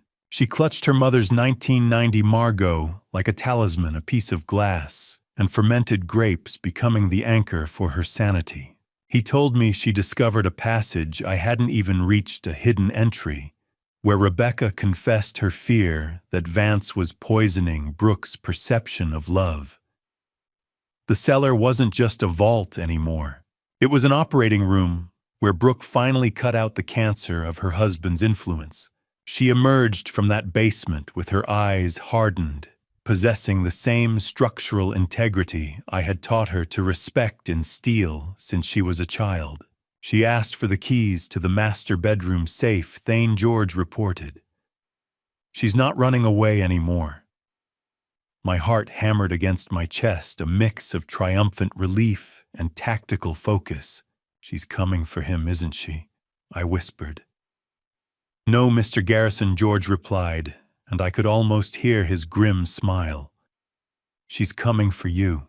He revealed that Brooke has already contacted Nathan Hughes to surrender all of Vance's private files she recovered from their shared office.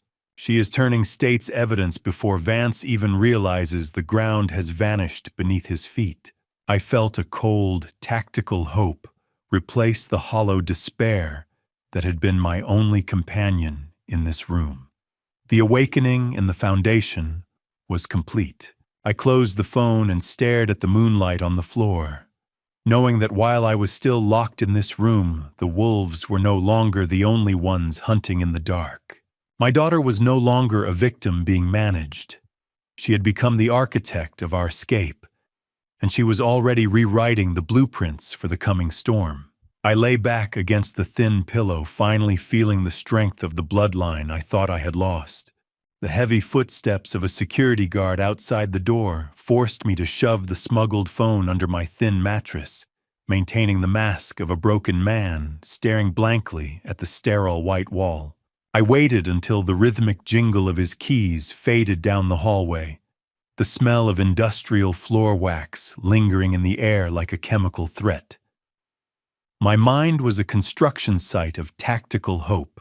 By morning, I was led once more into the bright, cold light of the visiting room. Nathan Hughes didn't slide a file across the table this time. He simply leaned in, his eyes bright with the kind of hard-won satisfaction that only comes when a long-shot bridge finally holds its weight under a storm. He spoke in a steady, reassuring voice that cut through the low hum of the facility. She left him Thane, he said. Brooke has officially moved out of the guest cottage and into a secured hotel room. She's already rescinded that power of attorney. Nathan told me about their final confrontation, how Vance tried to use his gambling debts as a weapon against her, only for my daughter to reveal she had already turned his financial logs over to the authorities. But there was a darker detail. Brooke found a recording on Vance's phone where he was laughing about Rebecca's timely accident, implying he might have played a role in the distraction that led to the crash. My hands curled into fists against the plastic table. I felt a surge of pride that nearly eclipsed the rage. And the hearing, I asked. She's demanding to be the lead witness for the defense, Nathan replied.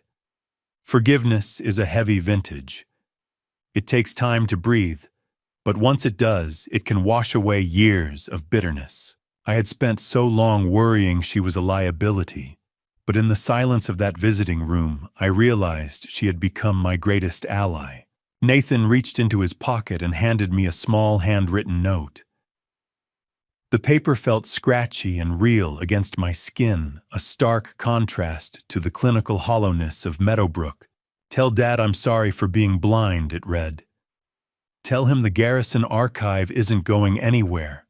I'll fix this. Nathan explained that she'd spent 48 hours with Dr. Reynolds, providing a timeline that proved my supposed cognitive decline was nothing more than environmental stress orchestrated by Vance's abuse. She's become a formidable woman, Thane Nathan said.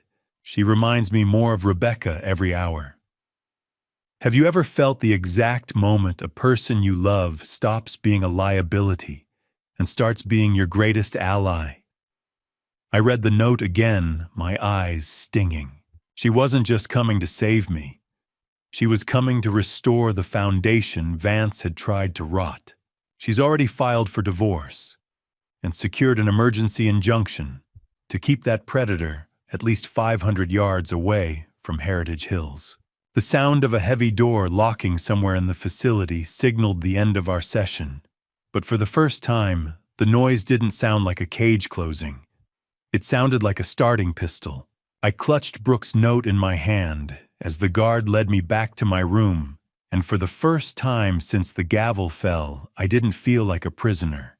I felt like a man preparing for a counter-offensive. I spent the evening smoothing out my suit, the fabric of familiar comfort, as I prepared to face the world again. The crisp feel of a fresh white shirt against my skin was a small but vital armor as I dressed for the most important day of my life.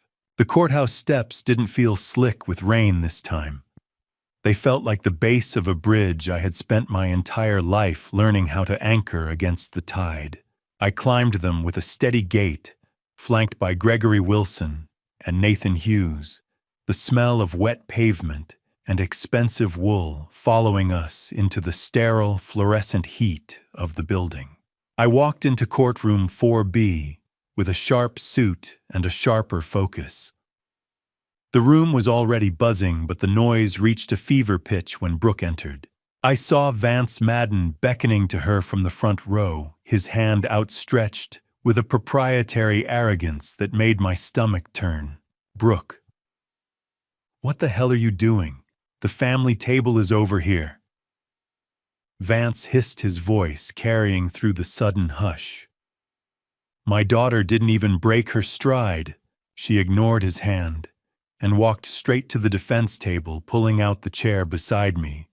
"I am sitting with my family, Vance," she said, her voice echoing off the mahogany walls. "You're just the man who used to be invited." I felt an electric jolt of vindication as Vance's expression shifted from smug confidence to a mask of twitching, pale-faced horror. He realized his primary witness had defected, and I noticed Nathan glancing toward the gallery. He didn't just bring files. He had brought two men in dark, conservative suits, federal investigators from the Gaming Commission, who sat with their eyes locked on Vance like hawks. The courtroom isn't a theater, but today the audience knew the lead actor had just switched scripts. The air felt heavy, charged with the scent of floor wax and the low hum of shifting bodies.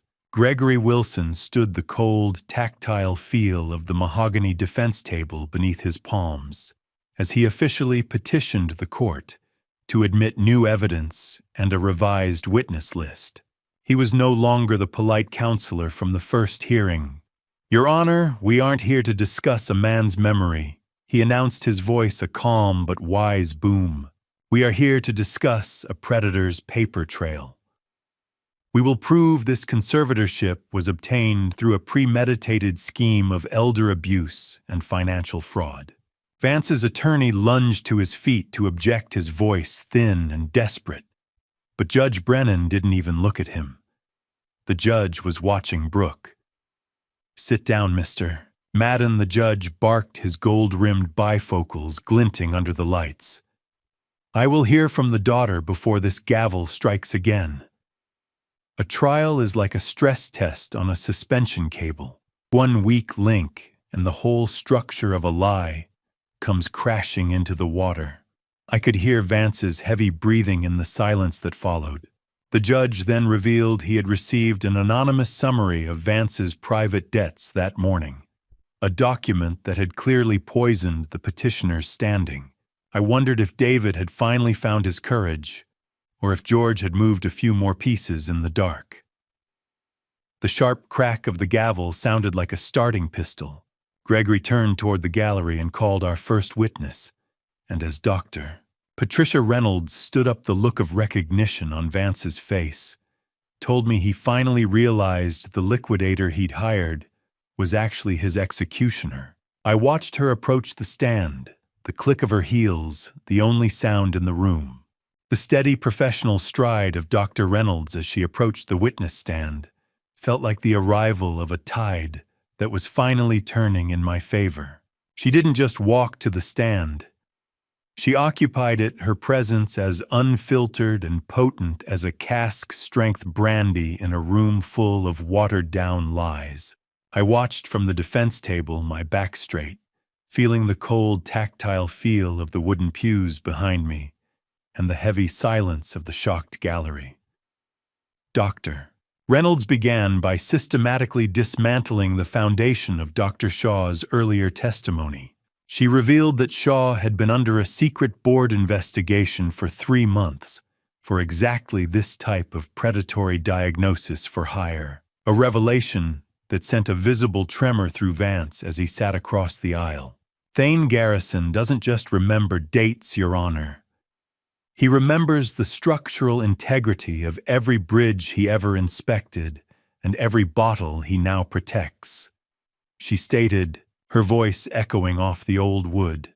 She presented the results of the wine-themed cognitive tests we had conducted at Meadowbrook, proving my memory capacity sat in the 99th percentile for my age group. Doctor, Shaw's report isn't medical science. It's a creative writing exercise funded by a gambling debt. Academic vindication tasted sweeter than any vintage I had ever uncorked.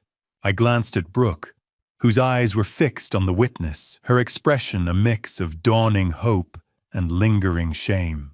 A search bar is a window into a man's soul, and Vance's soul was a cluttered basement of debt and desperation. Jake Morrison took the stand. Next, the scent of old wood and digital heat rising as he prepared the projector. The blue glow of the screen hit Vance's face, highlighting the sweat on his brow, as his search history was projected for the entire court to see. It was a digital execution. We saw the searches for elder guardianship loopholes and the Meadowbrook intake process, but it was the specific valuation of a 1945 Romane Conti that made the room go cold. Mr. Madden wasn't looking for a doctor for his father-in-law. He was looking for an ATM with a pulse. Jake said the rhythmic tapping of the court reporter the only other sound. The courtroom was no longer a place of debate. It had become a crime scene where the blood on the floor was made of data and broken trust. The data doesn't lie, Vance. You were spending the inheritance before the funeral was even scheduled. To seal the casket, Jake presented a deleted email showing Vance had already signed a pre-sale agreement for the missing crown jewel bottles to an anonymous buyer in Macau. Vance looked like a man who had finally run out of bridge to cross. As the final slide faded from the screen, Judge Brennan looked at Vance with a coldness that made the air in the room drop 10 degrees. Mr. Madden, I think it's time we hear from your wife. The sound of Brooke's heels against the courtroom floor was the slow, steady rhythm of a woman reclaiming her voice from a man who had spent years trying to drown it in debt and doubt. I watched her walk toward the stand, my chest tight with a mixture of agony and hope. When she finally sat and turned toward me, her eyes were filled with tears, but for the first time in months, they weren't clouded by Vance's shadows. I didn't doubt my father's mind. Your Honor, she began, her voice gaining strength as she looked directly at Judge Brennan. I was taught to doubt my own heart by the man I married. She spoke of the systematic gaslighting Vance had employed, the staged incidents where he'd hidden my keys or claimed I'd forgotten conversations that never happened. She revealed she had already filed for an emergency annulment, based on this elaborate fraud stripping Vance of any marital claim to the estate. Then she produced a small recording device. The room went deathly silent as Vance's recorded voice filled the space, threatening her to sign the power of attorney or face the consequences of his debts alone. My mother's vineyard wasn't a burden to him, she said, her voice cracking but holding firm. It was a museum of a love he couldn't understand and a bank account he couldn't wait to empty. Have you ever watched a lie collapse? It doesn't fall all at once. It splinters, the sound of wood groaning under a weight it was never meant to carry. I watched Vance in the front row, his face transforming from a mask of defiance into a gray, twitching ruin as he realized the foundation of his scheme had turned to dust. Before I reveal the moment the gavel finally fell to restore my life, are you still with me? Comment justice if you felt that turn, and tell me one thing you think Vance deserves most. Please note the next part contains some fictionalized details added to deepen the emotional impact and convey the core message. The purpose is reflection and learning. If you're still here watching this story reach its turning point, listen closely. Judge Brennan signaled for the bailiffs to step closer. He asked for a final reading from Rebecca's journal, a passage where she described her absolute trust in my unshakable foundation. Free. The word tasted better than the finest vintage in the cellar. The judge scathingly rebuked Dr. Shaw and Vance, his voice like the strike of a hammer on steel. This court was used as a weapon in a war of greed. He declared the bright, cold glare of the afternoon sun through the windows, highlighting the finality in his expression. Mr. Garrison, you are free to return to your home and your legacy. He immediately rescinded the temporary conservatorship and restored my full legal rights. The echoing crack of the gavel sounded like the closing of a chapter of darkness. Bailiffs, please escort Mr. Madden from this room, Brennan ordered. He is to have no contact with the Garrison family until further notice. As Vance was led out, looking small and broken between the officers, the judge added one final blow, freezing all of Vance's personal bank accounts to ensure the return of the stolen Margot funds. I felt the warmth of Brooke's hand as she stepped down from the stand and gripped mine, the scent of old parchment and floor wax grounding us in the reality of our victory. I stood up as a free man, but my eyes weren't on the judge. They were on the empty seat where Vance had sat, and the realization that a cornered wolf is most dangerous when the pack has left him behind. The courtroom doors swung open with a heavy thud, and for the first time in weeks, the air didn't taste like the sterile confinement of Meadowbrook. It tasted like ozone and the coming rain of a Napa winter. Brooke walked beside me, her hand resting firmly in the crook of my elbow. Her presence a solid anchor after so much drifting. We didn't even reach the elevators before the final collapse of Vance's empire began in earnest. Detectives intercepted Dr. Martin Shaw near the wood-paneled doors, his sterile mask of professional indifference finally shattering as they read him his rights. In the parking lot, the scene was even more chaotic. A second team cornered Vance Madden as he reached for the handle of his SUV. I watched from the top of the concrete steps, the distance offering a perspective I hadn't had in years. Vance Madden, you're under arrest for elder abuse, felony fraud, and witness intimidation, the officer barked. The cold metallic click of handcuffs echoed across the asphalt, a sound as final as a period at the end of a long, dark sentence. As they searched him, the lead detective pulled a slim slip of paper from Vance's breast pocket. It was a one-way ticket to Macau dated for tomorrow. The coward had intended to abandon Brooke the moment the wine was liquidated and the debts were settled. You'll never prove it. Vance screamed, his face a contorted mask of the charm he'd used to deceive us for so long. Handcuffs have a very specific sound. It's the sound of a lie finally hitting its limit. I watched them lead the wolves away in chains, their predatory confidence replaced by the stumbling gait of men who had run out of ground. The drive back to the vineyard felt shorter than the one to the courthouse, but the silence between us was different now. It was no longer a wall. It was a bridge. We reached the iron gates of Heritage Hills as the golden light of a Napa sunset began to bleed across the valley. Brooke helped me hang my heavy wool coat in the foyer, a small rhythmic gesture that signaled the restoration of my status as the master of my own home. Heritage Hills wasn't just land and grapes anymore. It was a fortress that had survived a siege, and its walls were stronger for the battle. "I'm so sorry, Dad," Brooke whispered, her voice thick with the weight of the last few weeks. "I almost let him take everything." I turned to her, placing my hands on her shoulders. "He didn't take the foundation, Brooke. And that's the only part that matters when you're building something to last." On the foyer table, I noticed a small envelope addressed in George Turner's rugged script. I opened it to find a single key and a set of coordinates.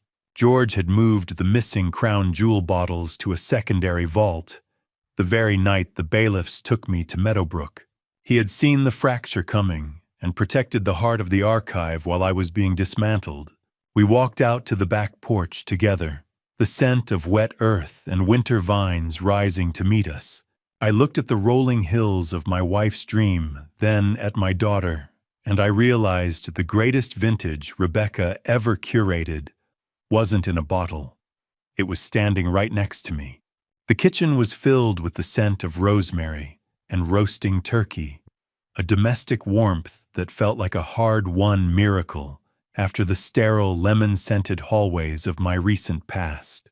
I watched my daughter Brooke as she meticulously basted the bird, her movements possessing a fragile, careful grace as we navigated the space together for our first Thanksgiving alone. The soft pop of a cork had earlier signaled the start of our preparations, but it was the quiet shared between us that spoke of a life finally being celebrated. Brooke shared updates on her freelance business and the progress of her formal divorce, her voice steady now that the shadow of Vance was no longer cast across her drafting table. I revealed my own plan to turn the Heritage Hills estate into a non-profit archival museum for rare vintages, ensuring that Rebecca's fortress would become a sanctuary for others who appreciated liquid history. I told her then that Rebecca had secretly prepaid the mortgage on Brooke's design studio years ago, using a trust fund Vance never found, ensuring her independence was secure all along. "I never realized how much Mother did to make this house feel alive," Dad Brooke said, leaning against the counter. "I'm trying to find that rhythm again." I smiled, pulling a tray of roasted vegetables from the oven. "You aren't finding her rhythm, Brooke. You're building your own, and it's a solid foundation. Family is like a bridge under a heavy load. It's the invisible internal stresses that teach you where the structure is truly strong. We have endured the stress test, and the pylons are holding." I walked down to the cellar and brought up a dusty bottle of 1990 vintage, the year Brooke was born. The cork didn't crumble. It held just like we did. As we sat in the dining room, the warmth of the fireplace flickering against the walls, I opened Rebecca's journal to the corresponding entry. The handwriting was bright and unruly, much like the wine itself. She described this vintage as possessing a structure that would only improve with time and the right environment. "She saved this for the day you finally came home." I told Brooke, my voice thick with a profound, wise affection. "Not just to the house, but to yourself." Brooke took a sip, the deep garnet color of the wine catching the firelight. "It's beautiful, Dad. I can taste the sun on the vines, and I can taste her." As we toasted, I noticed a final unread note tucked into the very back of the journal's binding. Rebecca hadn't just intended for Brooke to be an heir. She had intended for her to be the head curator of the entire estate.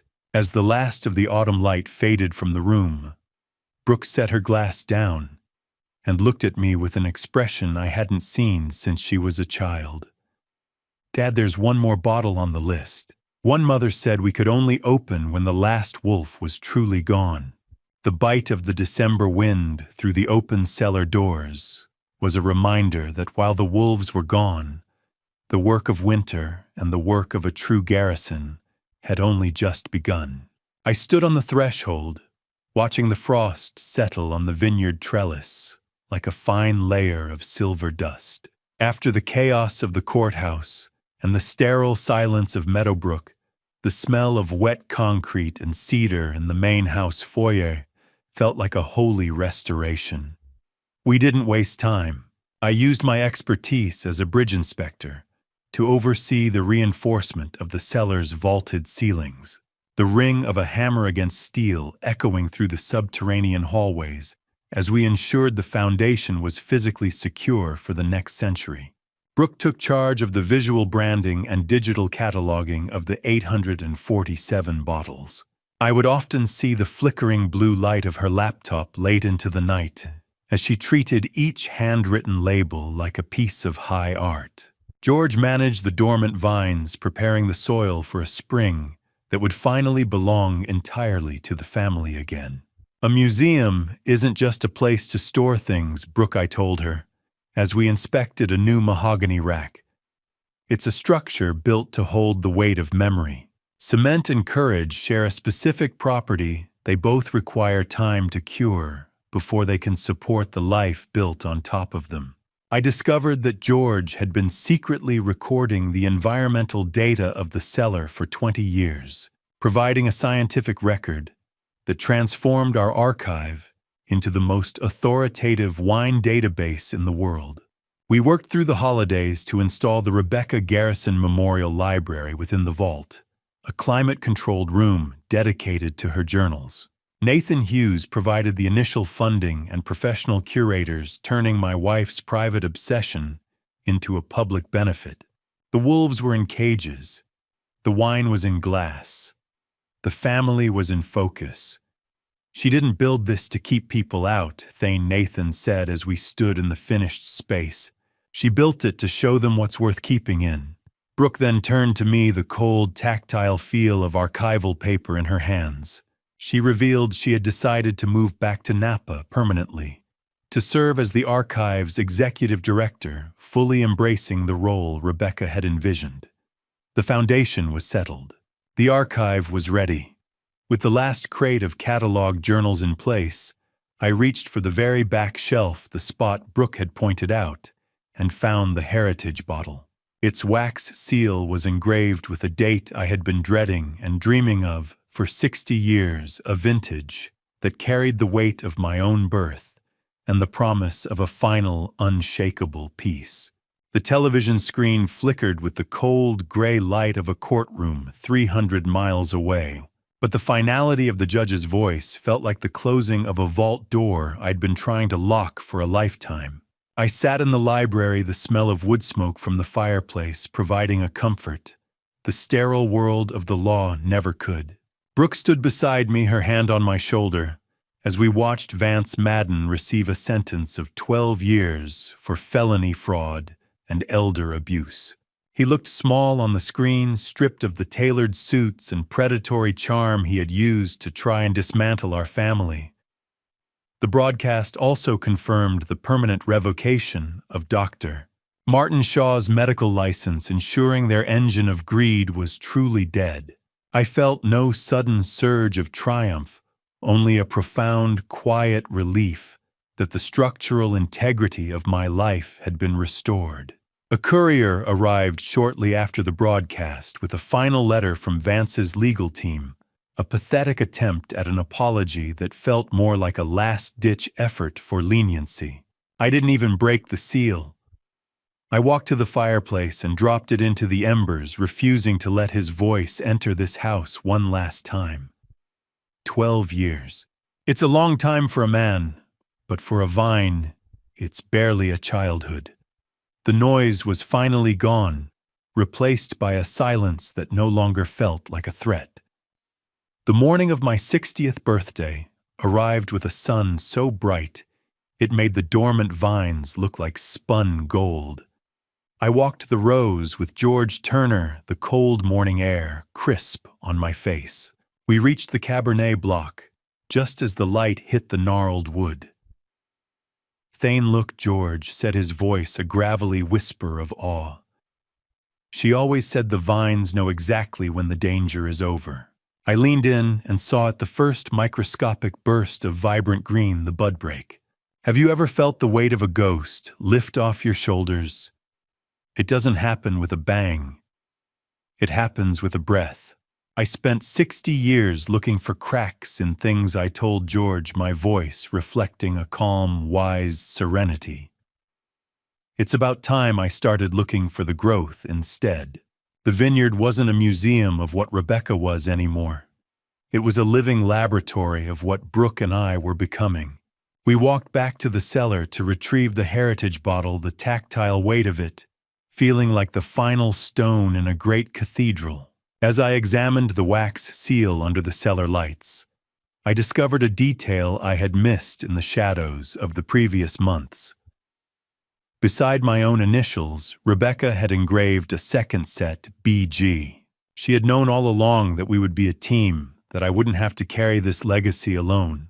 I gripped the silver corkscrew, the metal biting into my palm with a welcome coldness, and looked at my daughter. Are you ready to see what she left us? The wax seal cracked with a sound like a single crisp footfall on frozen earth, releasing a bouquet of cedar dark fruit and 30 years of secrets into the cool air of the vault. I stood with Brooke in the heart of the newly inaugurated Garrison Archive, the silence of the cellar no longer a weight, but a sanctuary. I carefully removed the cork, the silver screw biting deep into the history Rebecca had curated for this very moment. I discovered that this 1966 vintage wasn't just a birth year bottle she had tracked down later in life. It was the very first bottle she had ever bought, long before we even moved to Napa or spoke of vineyards. It was the seed of the empire she had built in the shadows.